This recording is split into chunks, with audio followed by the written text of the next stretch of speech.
Queridos hermanos, en nuestro Señor Jesucristo les saluda el Padre Byron. Estamos en una clase más de teología para laicos. El día de hoy vamos a aprender un poquito más sobre la Santísima Trinidad. Cómo llegó a formularse dogmáticamente esta verdad de fe.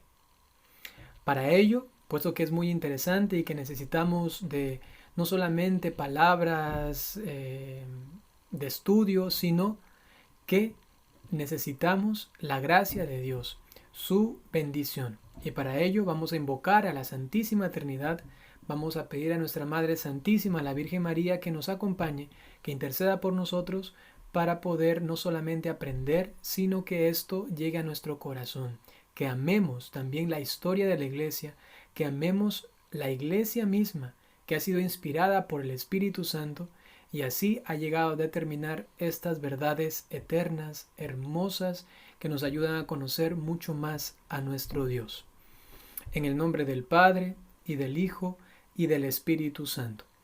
El Señor esté con ustedes. Vamos a pedir la intercesión de nuestra Madre Santísima con una Ave María, que ella interceda por nosotros para que la luz de Dios venga a nosotros, disipe las tinieblas y nos ayude a penetrar en los misterios de Dios con mucho respeto, con mucho amor, con ciencia, con mucha humildad. Dios te salve María, llena eres de gracia, el Señor es contigo. Bendita eres entre todas las mujeres, y bendito es el fruto de tu vientre, Jesús.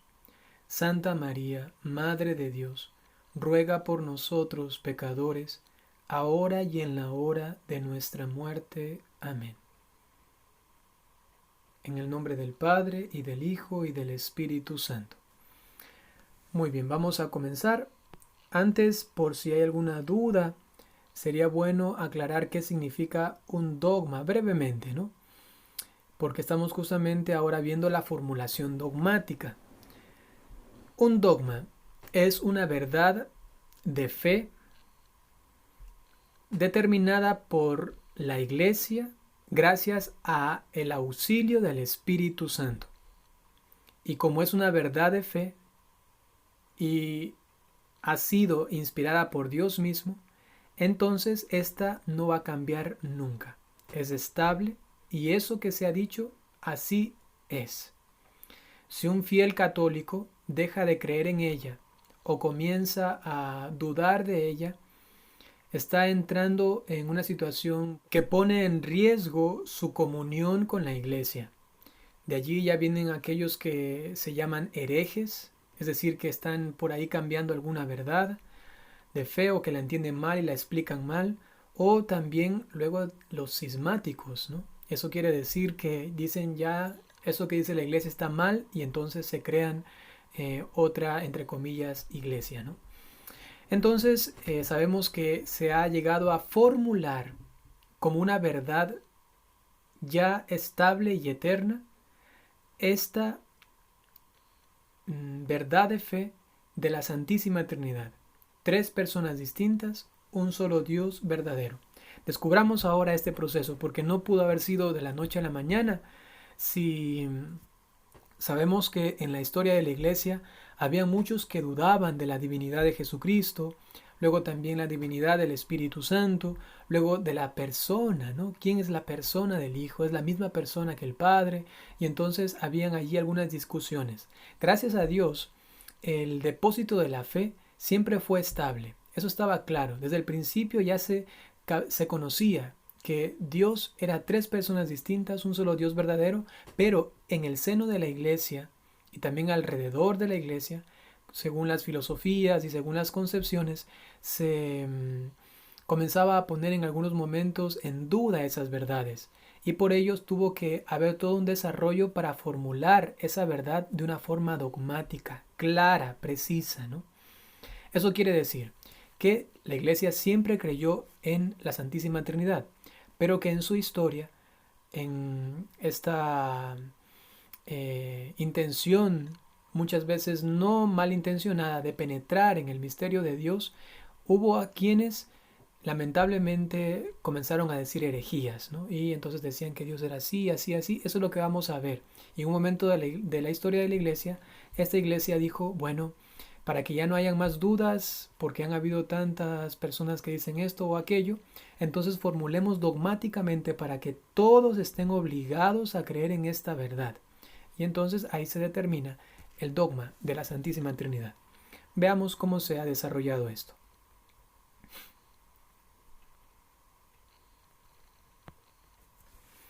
La participación de la vida de la Santísima Trinidad es el fin y la sustancia de nuestra vida en Cristo. Es decir, que si somos cristianos es porque queremos participar de la vida misma de la Santísima Trinidad, de alguna manera, de alguna forma. Ya explicaremos en otro momento que nuestro estado en el cielo no va a ser completamente, absolutamente igual que el de Dios, sino que tenemos una forma de ser, de estar, digamos así, de vivir en el paraíso, en el cielo, en la Santísima Trinidad, distinta a la que Él vive por naturaleza, ¿no? Por sustancia misma, que Él es Dios, ¿no? Pero ese es otro tema. Por ahora, si estamos siguiendo a Cristo es porque queremos vivir con la Santísima Trinidad eternamente en el cielo, creados, elevados y redimidos para gozar de la Trinidad. Cristo nos ha ganado este premio, que realmente no es un premio porque nosotros hayamos hecho algo, sino que es más bien un regalo. Premio de alguna manera porque Jesucristo hizo todo lo necesario para conseguirlo. Y ese premio obtenido por Él fue un regalo para nosotros. Grandes esfuerzos de los cristianos para entender racionalmente y expresar en lenguaje humano el misterio de la Trinidad. En todo sobre todo primeros siglos de la etapa de la historia de la Iglesia, esto fue una grande y ardua tarea, ¿no? De decir, tenemos que de alguna manera explicar al pueblo cristiano cómo es este Dios, cómo se ha revelado, y hay que hacerlo precisamente sin andar con ambigüedades o con ciertas expresiones que puedan dar a malas interpretaciones, ¿no? Ante los errores anunciados por algunos, como les decía antes, el magisterio, asistido por el Espíritu Santo, formuló progresivamente la doctrina de la fe. Se trata de explicar racionalmente la verdad revelada de que hay tres personas distintas en una sola naturaleza divina. Recordemos esto, eso es muy importante, es una verdad inspirada por el Espíritu Santo. Porque nosotros solitos, difícil que lleguemos a verdades absolutas, pero con el Espíritu Santo, allí sí, Dios nos comunica estas verdades de fe. La Didache, que es un documento muy antiguo, de escritos sobre todo referentes a Cristo en todo este tiempo de los apóstoles, por eso está escrito en el año 70, más o menos un poquito antes, nos dice lo siguiente: después de haber enseñado todo lo que precede, bautizad en el nombre del Padre y del Hijo y del Espíritu Santo. Ya en Didache, en el año 70, se tenía claro que para bautizar había que hacerlo en el nombre de estas tres personas. Y ojo a esto, se dice y. ¿Qué quiere decir eso? En el nombre singular, en el nombre. Normalmente si voy a nombrar después a más personas tendría que decir en los nombres. Pero aquí se dice en el nombre. Ya vamos a explicar por qué, en singular. Luego del Padre y del Hijo y del Espíritu Santo. Normalmente en la gramática, si hay tres elementos, personas o cosas, uno para enunciarlos, uno utiliza la coma. Y al final, ya en el último, antes del último, se pone la i. Pero aquí hay algo interesante. No se pone en el nombre del Padre, coma, del Hijo y del Espíritu Santo, sino que se pone y dos veces. Esto gramaticalmente, digamos, es incorrecto, pero teológicamente es correcto. ¿Por qué? Se dice en el nombre, porque hay un singular, se está refiriendo a un solo Dios. Y luego del Padre y del Hijo y del Espíritu Santo, porque esas tres personas que luego se mencionan, que son un solo Dios, no tienen niveles. No es que uno es primero y otro es segundo, sino que se dice y porque son en categoría, digamos así, iguales. No es que alguien es más que el otro, ¿sí? Y entonces se dice en el nombre del Padre y del Hijo y del Espíritu Santo. Es algo maravilloso. Quizá cuando nosotros hacemos la señal de la cruz, ni siquiera nos damos cuenta de lo que estamos diciendo. Estamos ya declarando allí que hay un solo Dios, tres personas distintas. Qué bonito, qué bonito. San Clemente Romano en su carta a los Corintios nos dice lo siguiente. Eso es antes del año 96. Vive Dios y vive el Señor Jesucristo y el Espíritu Santo, fe y esperanza de los elegidos. Igualmente aquí, la I, siempre ellos mencionados como iguales, ¿no? Pero aquí se hace referencia, ojo a esto, no a las personas, porque sabemos que las personas son distintas, sino que se hace referencia a que son un solo Dios. Eso es realmente maravilloso. Por eso hay que tener cuidado cuando uno a veces dice en el nombre del Padre, del Hijo y del Espíritu Santo. Así no se hace la señal de la cruz. Se dice en el nombre del Padre y del Hijo y del Espíritu Santo. ¿Sí? También en esta carta de San Clemente Romano nos dice lo siguiente. Los apóstoles nos predican el Evangelio de parte del Señor Jesucristo.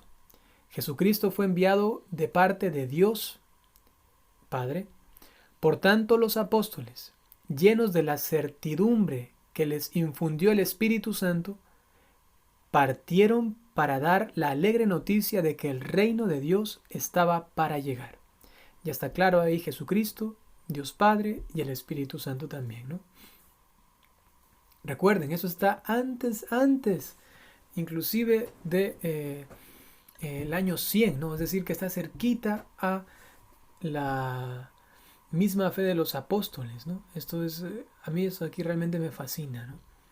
San Ignacio de Antioquía, en el año 107, en la carta a los Efesios, dice: sois piedras del templo del Padre, elevadas a lo alto por máquina, aquí se refiere máquina a un vehículo, ¿no? De Jesucristo, es decir, que Jesucristo ha sido el vehículo por el cual nosotros hemos sido elevados, ¿no? Que es la cruz. En Cristo, en su cruz, nosotros allí podemos llegar al cielo. Y ayudados del Espíritu Santo, que es la cuerda, es como la que nos va jalando hacia el cielo. El Padre está arriba, Jesucristo en su vehículo, que es la cruz, nosotros nos montamos de allí y la cuerda nos lleva hasta el cielo. Así lo decía San Ignacio de Antioquía, ¿no? Es decir, que los tres, Padre, Hijo y Espíritu Santo, son los protagonistas de nuestra salvación. En el martirio de San Policarpo, en el año 156, se nos narra lo siguiente. Señor Dios omnipotente, Padre de tu amado y bendecido Jesucristo, yo te bendigo y te glorifico por medio del sumo sacerdote eterno y celestial Jesucristo, tu Hijo muy amado, por el cual sea dada la gloria a ti junto a Él y al Espíritu Santo. También mencionados los tres, año 156.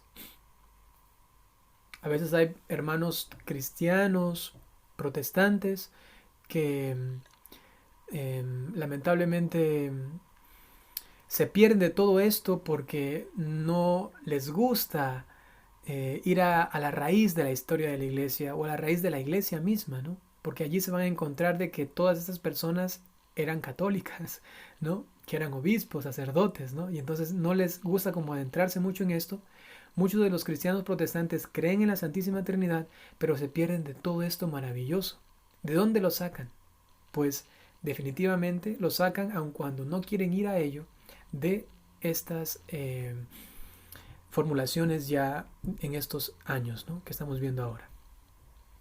Los cristianos se encontraron en Oriente con numerosos mitos y creencias fantásticas con orientación sincretista, es decir, que bueno, da lo mismo, si es así o acá Dios, yo creo que es de esta manera, otros creen que es así, así, y entonces había muchas formas de concepción o de concebir a Dios, ¿no?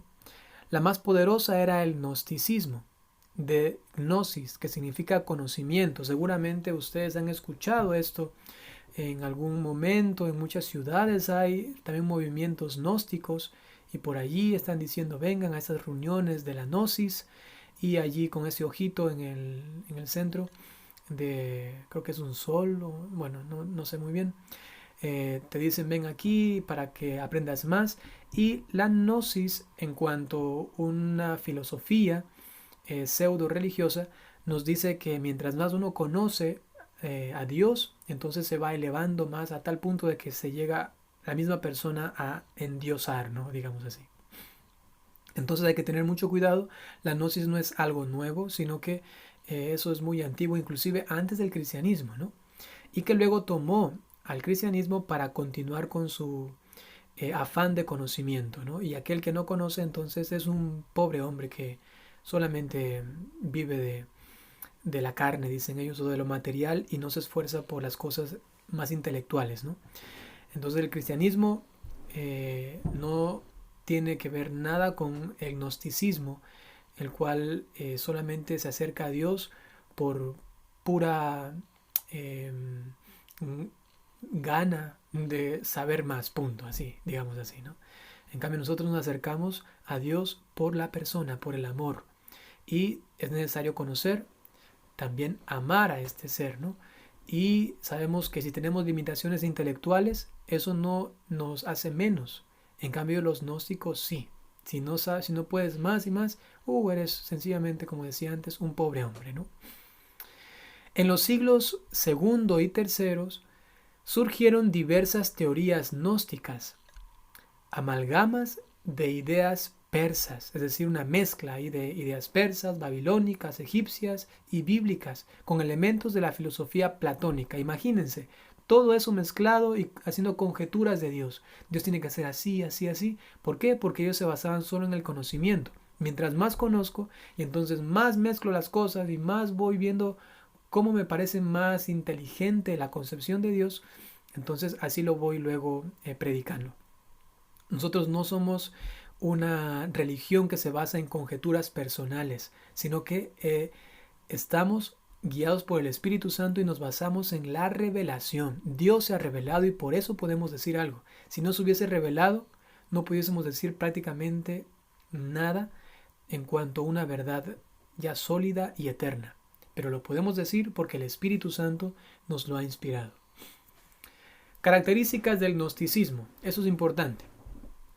Primero, antropocentrismo, que significa que los hombres son chispas de la divinidad arrojadas al mundo material y por la gnosis podrán volver a su estado inicial. Eso quiere decir que de alguna manera hemos salido de Dios, somos como chispitas y mientras más conocemos podemos de nuevo regresar y ser parte de Dios, así en esta especie de lumbrera que solamente se enciende por el conocimiento. Eso dicen ellos, ¿no? Entonces, si quieres regresar, tienes que conocer más, más, más, más. Mientras más conoces, vas a llegar a Dios. Pero también hablan del dualismo, segundo punto. Dualismo entre espíritu y materia, entre bien y mal, luz y tinieblas. La materia procede de un demiurgo, que es una especie de semidios, es una especie de un ser muy poderoso, ¿no? Y entonces de allí procede toda la materia. No creen que la materia viene de Dios, ¿no? Pero nosotros los cristianos sí, la materia viene de Dios. Y justamente Jesucristo ha tomado la materia, la ha bendecido completamente, ya desde la creación y luego lo ha constatado con su encarnación, ¿no? Tercer punto. Hablan mucho de los astros que influyen sobre el mundo y condicionan la vida de los hombres. Esto aquí ya va entrando todo este mundo también de la astrología, ¿no? Que sí, que el horóscopo y que te adivino según tu signo lo que te va a pasar en este mes. Tonterías, ¿no?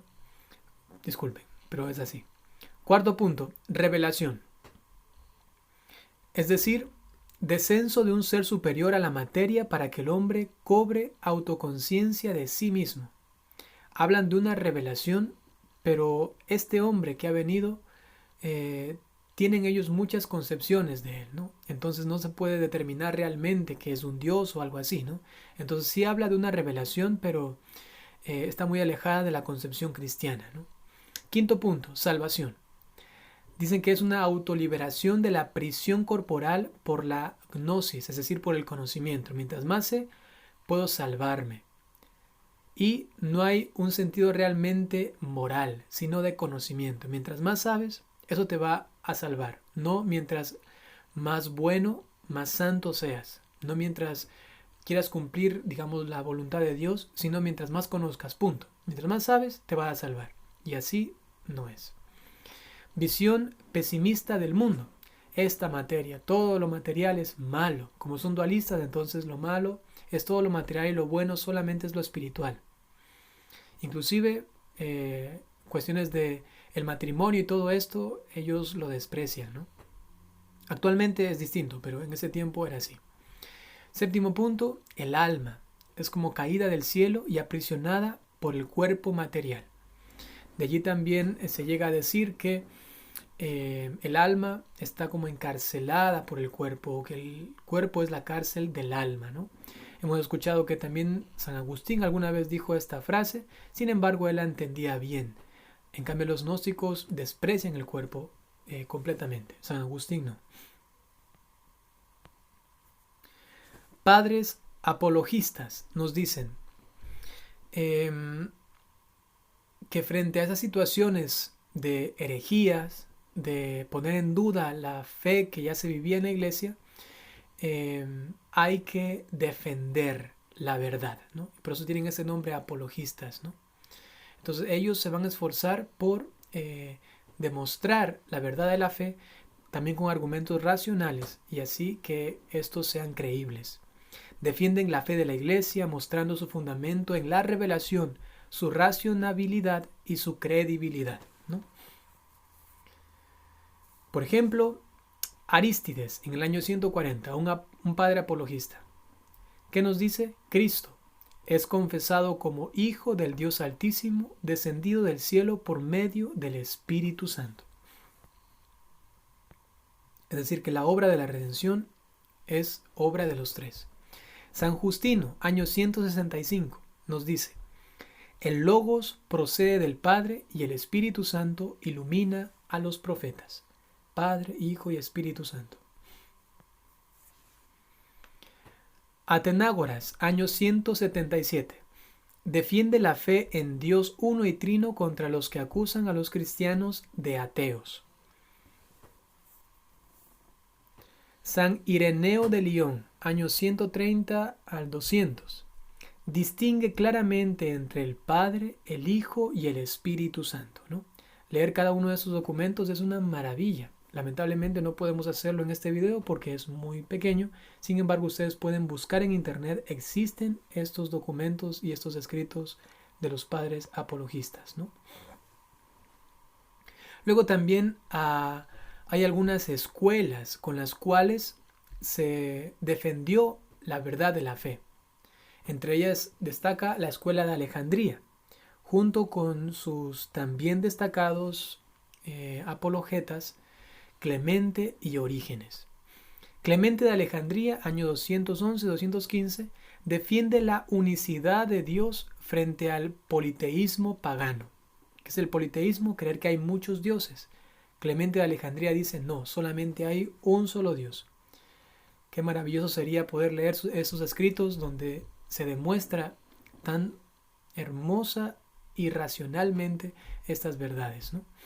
Orígenes, en el año 185-155, considera la Trinidad en el marco de la economía de la salvación.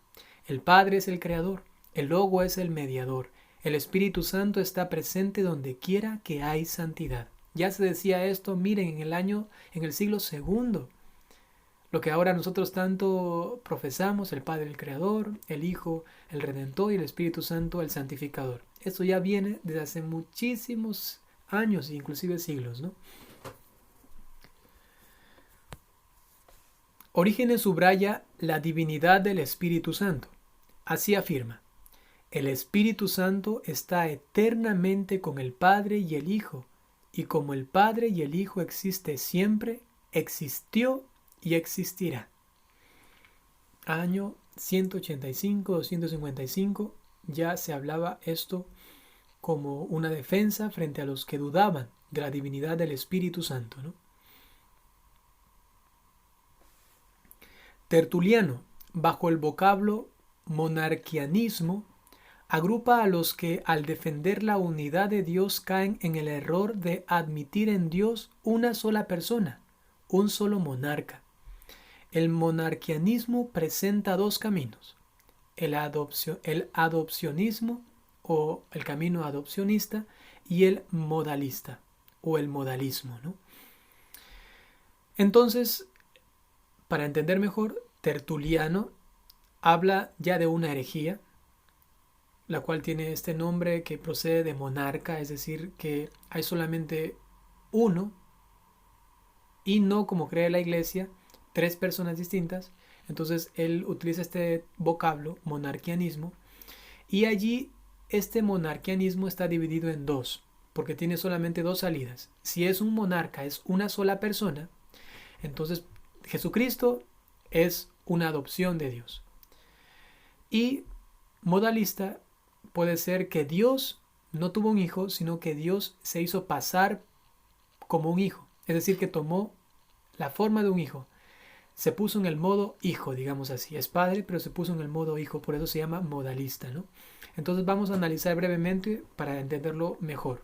Monarquianismo, el título general de esta herejía, la cual está dividida en dos, o mejor dicho, solamente tiene dos formas de comprenderse. La primera: monarquianismo adopcionista. Cristo sería un hombre que recibió la dignidad divina al descender sobre él el Espíritu de Dios.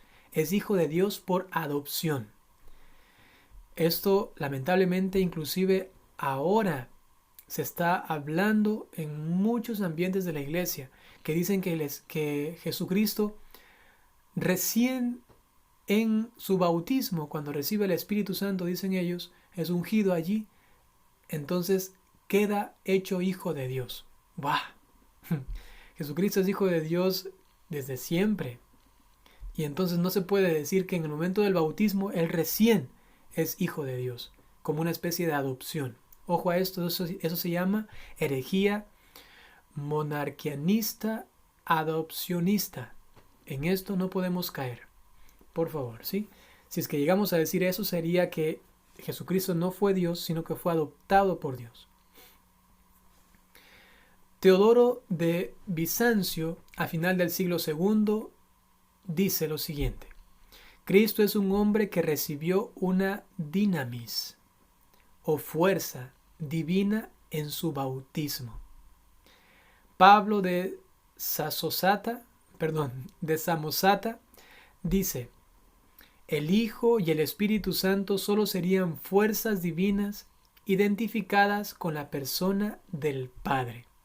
Eso quiere decir que el Hijo solamente recibió una cualidad, una fuerza para de alguna manera ser parte de Dios, pero que no es Dios. Igual el Espíritu Santo. Aquí tenemos dos grandes herejes de esta corriente: Teodoto de Bizancio y Pablo de Samosata, ¿no? Ahora el monarquianismo modalista, definido por Noeto, Práxeas y Sabelio. Eso está entre el segundo siglo y tercer siglo, ¿no?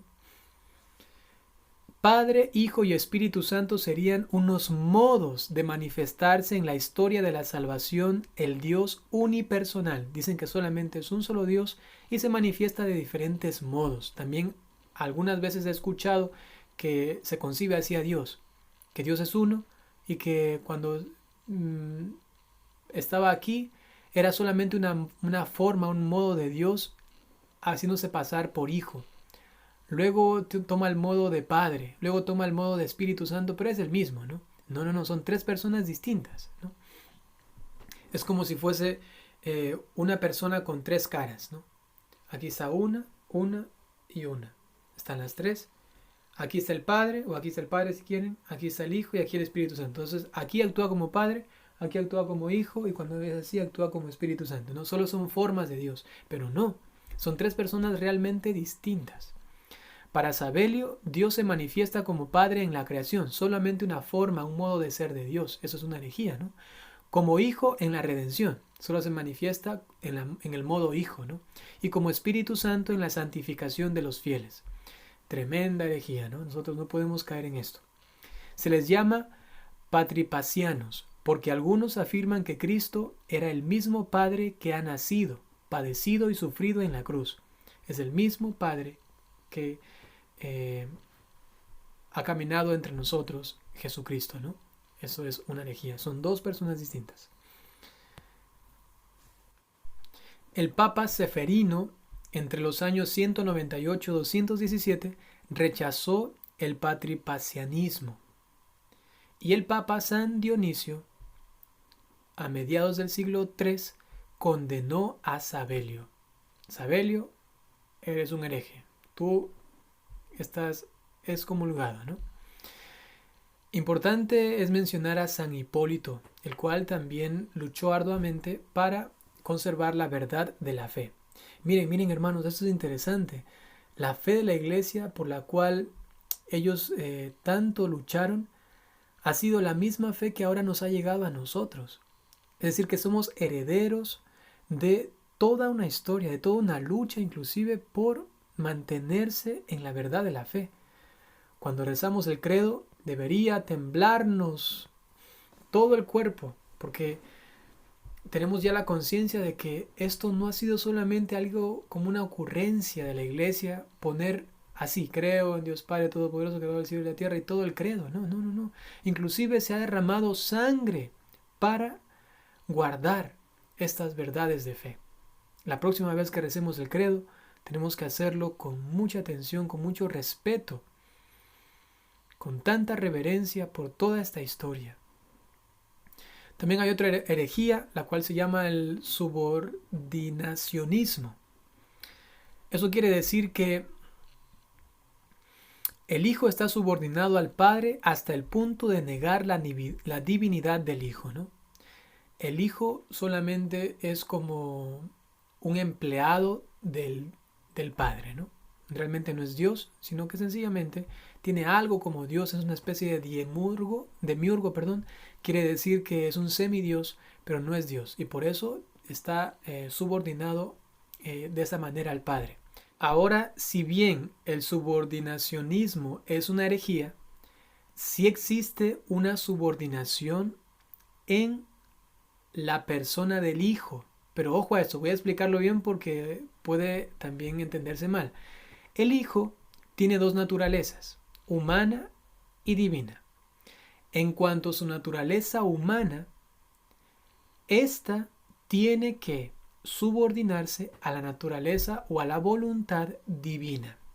Eso es importante distinguir. Por el Catecismo de la Iglesia Católica nos habla de la subordinación de la voluntad del Hijo a de la voluntad humana. Eso hay que decirlo precisamente, ¿no? La voluntad humana del Hijo a la voluntad divina, ¿no? Es decir, que Jesucristo, como fue hombre verdadero, tuvo que también someter su voluntad a la voluntad de su persona divina, ¿no? Esto es algo tan maravilloso y a la vez difícil de entender, ¿no?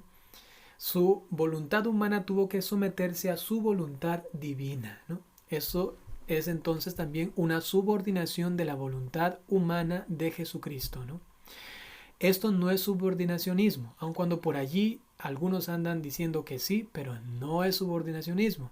Sí se puede hablar de la subordinación de la voluntad humana del Hijo a su voluntad divina, que es lo que nos toca hacer a todos nosotros como seres humanos. Ay, no quiero hacer esto, pero es que esa no es la voluntad de Dios. Es decir, tengo que hacer lo que Dios me pide. Lo mismo tuvo que experimentar Jesucristo. Y por eso llega a decir, si es posible, aparta de mí este cáliz, pero que no se haga mi voluntad, sino la tuya. ¿Qué quiere decir? mi voluntad se subordina a la tuya. Eso no es subordinacionismo. Subordinacionismo es cuando se declara que el Hijo está en un nivel inferior que el Padre. Eso es distinto. Ahí estamos hablando ya de la persona. Yo me estoy refiriendo, y el Catecismo de la Iglesia Católica se refiere a la voluntad humana, a su naturaleza humana del Hijo, ¿no? Entonces, ahí no es subordinacionismo, sino que es una real y sana subordinación de la voluntad humana del Hijo a su voluntad divina. Distinguir entonces la subordinación real de la subordinación en los modos de expresarse, como por ejemplo en Orígenes, él lo distingue bien. La primera es la herejía de Arrio, por ejemplo, cuando se habla de estas concepciones del Hijo. En consecuencia, hubo quienes malentendieron, y entre ellos está este amiguito nuestro, que esperemos que esté en el cielo. Al final de su vida se quiso convertir, ya había declarado que al día siguiente se iba a convertir, pero murió un día antes, ¿no? Sin embargo, ya tenía la decisión tomada, seguramente estará en el cielo, ¿no? Esperemos así en Dios. Arrio niega la generación eterna en Dios, es decir, que no hay lo que nosotros llamamos en el credo la procedencia del Hijo que se da por generación, es decir, que no fue creado, sino que fue engendrado. Él niega esto porque aplica el concepto de generación material. Él habla en términos materiales, lamentablemente, pero Dios no es materia. Y entonces dice, si Dios se engendrase, habría dos dioses, ¿no? Y muchos de nosotros también podemos llegar a malentender esto. Cuando decimos que Jesucristo ha sido engendrado en la eternidad, llegamos a decir entonces hay dos dioses. Pero no, es que la engendración se da de manera espiritual, puramente espiritual, no material como nosotros. La materia siempre es, digamos, la causa y luego viene el efecto, ¿no? En Dios no es así, no es que Dios es la causa del Padre perdón, que el Padre es la causa del Hijo y el Hijo es un efecto del Padre, no. Es una relación espiritual eterna entre los dos, la cual se determina con el nombre de generación o de engendración en cuanto que el Hijo procede del Padre, ¿no? Subordinacionismo radical es lo que profesa lamentablemente Arrio. El Hijo es una criatura hecha en el tiempo, llega a decir, ¿no? Esto es también una herejía. Para él, el Verbo es un ser intermedio entre Dios y los hombres, creado por Dios para que a su vez crease el mundo. Lo creó todo por medio del Hijo, pero este Hijo ha sido un intermedio nada más, o un canal para realizarlo, y este Hijo es una criatura. Esto es una herejía, ¿no? En el año 325 se reunió el concilio de Nicea. Por favor, aprenderse año, este año y este concilio, el nombre, ¿no? 325 concilio de Nicea, en presencia del emperador Constantino, con más de 300 obispos católicos. Los padres de Nicea incorporan a la explicación de la fe un término que no es bíblico, aunque sí la realidad que designa. Eso es importante, lo explico, ¿ya? Entonces,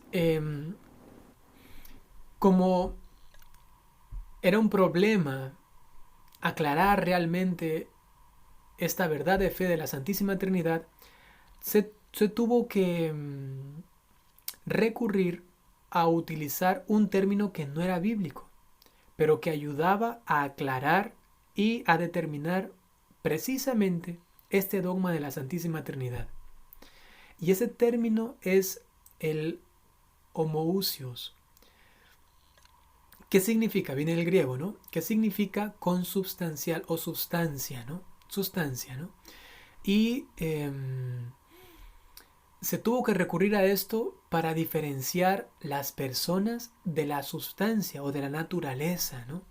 Fue muy importante y muy acertado de parte de la Iglesia para ya dejar de andar por allí algunos confundidos, ¿no? De que ay, es que si son tres, entonces son tres dioses, no puede ser, entonces solo tiene que haber uno, y si solamente hay un Dios, el Hijo no debe ser Dios, y entonces ahí andaban que se enredaban. Entonces se recurrió a ese término griego, el homoousios, que significa la sustancia. Tres personas distintas, pero una sola sustancia. Esto aclaró muchísimo y ayudó a establecer este dogma, ¿no? Concilio de Nicea, ¿qué año era? 325. En un apéndice al símbolo, condena expresiones concretas arrianas. Es decir, los que dicen, hubo un tiempo en que no fue, y antes de ser engendrado no era, se refieren al Hijo, ¿no? Y que fue hecho de la nada, dicen que el Hijo de Dios es de otra sustancia, o creado, o cambiable, o mudable. Los anatemiza la Iglesia Católica. Todo aquel que diga que Jesucristo no es Dios, que ha sido creado por Dios, es anatema, ¿no? Es decir, que están inmediatamente excomulgados de la Iglesia. Eso se formuló en el concilio de Nicea. No todos los obispos fueron fieles a Nicea y buscaron fórmulas de compromiso entre Nicea y Arrio. Es decir, bueno, ya que la Iglesia Católica ha dicho que es así, la Santísima Trinidad, tres personas distintas, un solo Dios verdadero, pero también estamos un poco influenciados por Arrio y todo su pensamiento, el cual dice que el Hijo ha sido creado, pero es como un Dios, pero no es Dios. Entonces vamos a fusionar esto, ¿no? Y se dio lo que se conoce como el semi-arrianismo, o son estos los semi-arrianos, que afirmaban que el verbo era semejante, de sustancia semejante, y no homoousios del Padre. Es decir, que es solamente semejante, pero no es consubstancial al Padre, que no tiene la misma naturaleza. Pero semejante, decían ellos, ¿no? Esto no está bien y también es una herejía. Dios es espíritu y la generación divina es de naturaleza espiritual. Arrio creía que era material, ¿no? No se puede aplicar a Dios la generación material como lo hace Arrio. Y entonces allí entra sobre todo este primero que vamos a mencionar, pero también los siguientes que defendieron esta verdad y la explicaron de una forma maravillosa. Contra el arrianismo, San Atanasio de Alejandría, año 373. Y también los padres capadocios, San Basilio en el año 379, San Gregorio de Nacianzo en el año 390 y San Gregorio de Niza en el año 396, quienes perfilan los conceptos de sustancia y persona. Ousia, que es la sustancia, y si se habla de homoousios, es la consubstancialidad, y la persona, que es la hipóstasis. Por eso es que seguramente ustedes han escuchado hablar de la unión hipostática. ¿Qué quiere decir esto? Que en Jesucristo hay dos ousías, es decir, que hay dos sustancias, dos naturalezas, pero es solamente una persona.